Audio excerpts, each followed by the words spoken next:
Samantala, naghahanda ng Senado sa posibleng pag-akyat sa Senado ng impeachment ni VP Sara. Ang Senado ang tatayong impeachment court. At live mula sa TV5 Media Center, nangunguna sa balita si News 5 Senate Correspondent Mayan Los Bañas. Mayan, ano mga paghandang ginagawa ngayon sa Senado?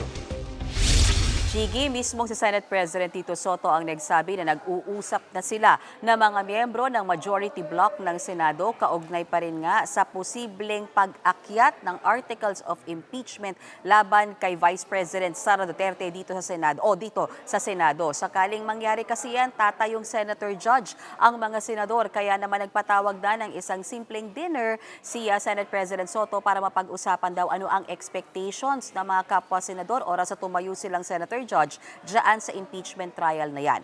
Mismong si Senate President Tito Soto ay ongoing na raw ang paghahanda. Nagtitake siya ngayon or undergoing siya ng mga crash course kaugnay ng rules of court dahil inaasahang siya ang magiging presiding officer oras na magsimula yung impeachment trial na yan. Kabilang sa mga dumalo sa meeting na ipinatawag ni Senate President Soto, meeting hindi caucus ha, simple dinner and meeting lang ito, Jiggy.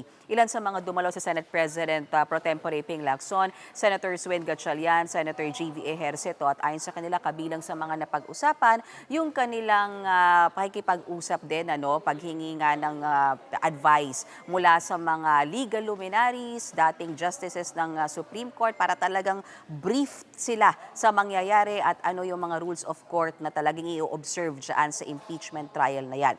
Para naman kay Senator Erwin Tulfo, ang sinasabi niya dapat physically ay prepared sila, lalo't sa mga natanungan daw niya ng mga senador na nagsagawa ng impeachment trial noon, 1-2 sawa talaga ang oras niyan. At kung talagang mangyayari na alas 3 ng hapon ng simula, posibleng umabot yan hanggang alas 8, hanggang alas 10 ng gabi, Jiggy, yung impeachment trial na yan. At sa ngayon, ang sinasabi ni Senator Erwin Tulfo ay pinapaaral na niya sa kanyang legislative team yung mismong, ano bang laman ng kaso, nung impeachment case laban kay Vice President Sara Duterte, ano yung sino-sino yung mga witnesses, ano yung depensa so far ng kampo ni VP Sara, Jiggy. At paano magiging sistema kung ganun kahaba yung oras na ubusin nila? Paano, halimbawa, yung sa Blue Ribbon Committee report, paano ibang mga tungkulin naman nila sa Senado?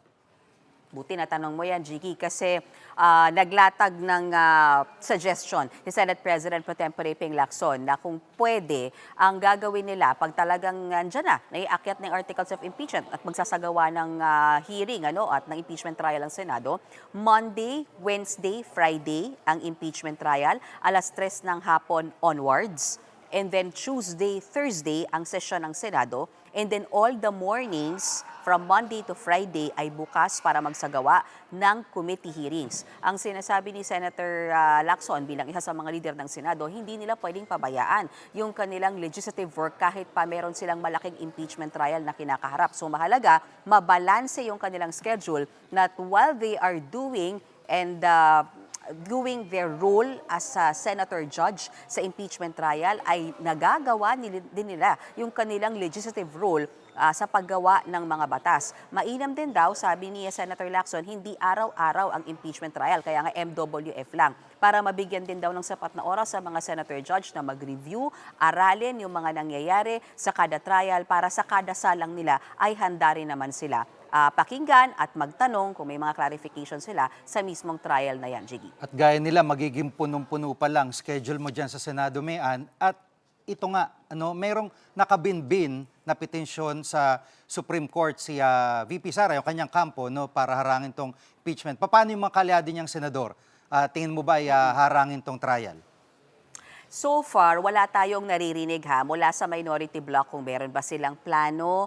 Lalo na ang ilan sa mga taga-minority bloc, Jiggy, alam naman natin, kaalyado ni VP Sara. Pero ngayon pa lang, ang sinasabi ni Senate President pro tempore Ping Lacson ay pinaghahanda na niya si Senate President Soto na posible na questionin daw or i-challenge si Senator Rodante Marcoleta yun ngang pag-akyat niyang impeachment trial na yan sa Senado at i-challenge kung bakit kailangang itakil ng Senado yan. So as early as now, sinasabi ni Senator Ping Lacson, kailangan ready si Senate President Soto na sagutin yan. And so far, Pagdating naman sa stability ng leadership, ang sinasabi ni Senate President Pro Tempore Ping Lacson, wala siyang nakikitang nagdedelikado yung liderato ng Senado dahil may impeachment man daw wala, meron naman talagang gapangang nangyayari sa liderato, lalo na ngayon na nakabreak ang sesyon. But ang tingin daw ni Senator Lacson, solid ang suporta kay Senate President Soto, lalo't masaya naman daw ang mga senador sa kanyang panunungkulan, particularly yung members ng majority bloc. Yan muna ang latest mula sa Senado. Balik sa iyo, Jiggy. Ang ulat ni Men Los Baños, live mula sa TV5 Media Center. Mga kapatid, Jig Manikad po, pagdating sa mahalagang balita sa loob at labas ng bansa, dapat una sa lahat, mag-follow at mag-subscribe na sa social media pages ng News 5.